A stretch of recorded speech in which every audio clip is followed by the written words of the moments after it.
Posibleng maiwasan ang brownout sa tag-init kahit manipis ang reserba ng kuryente.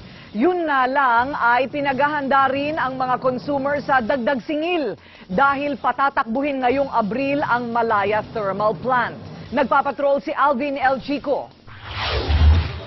Brownout sa tag-init. Yan ang iniiwasang mangyari ng gobyerno kaya puspusan ang paghahanda para sumapat ang supply ng kuryente pagdating ng summer. Inamin ng DOE na may paghigpit ng supply pagsapit ng Abril. Ibig sabihin, manipis ang reserba ng kuryente at sakaling pumalya ang isang malaking planta, mauuwi sa ilang oras na brownout ang buong Luzon.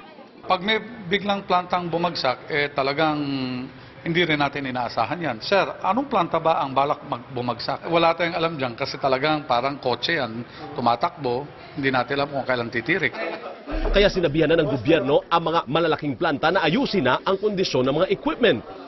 Para lalong kumapal ang supply, patatakbuhin na sa Abril ang plantang ito. Ang kontrobersyal na Malaya Thermal Power Plant dito sa Pililla, Rizal. Bagamat napakamahal ng produksyon ng kuryente sa plantang ito dahil bunker fuel nga ang panggatong 70 araw na tuloy-tuloy natatakbo ang planta para lamang masigurong hindi magkaroon ng brownout sa buong Luzon pagdating ng summer.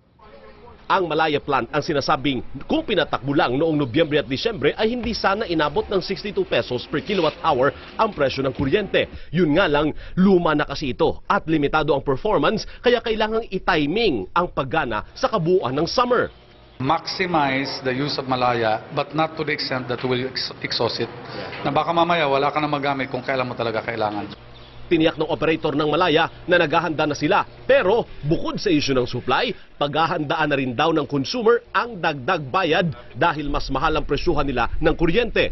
Paghanda na talaga kasi mas mahal na yung magiging operating cost ng Malaya. So malaki yung sisingilin ng siguro ng Meralco. Kung manipis ang supply ng kuryente sa Luzon, kapos naman sa Visayas at Mindanao na mga ngahulugang makararanas ng brownout ang mga residente doon pagdating ng summer. Alvin L. Chico, Patrol ng Pilipino.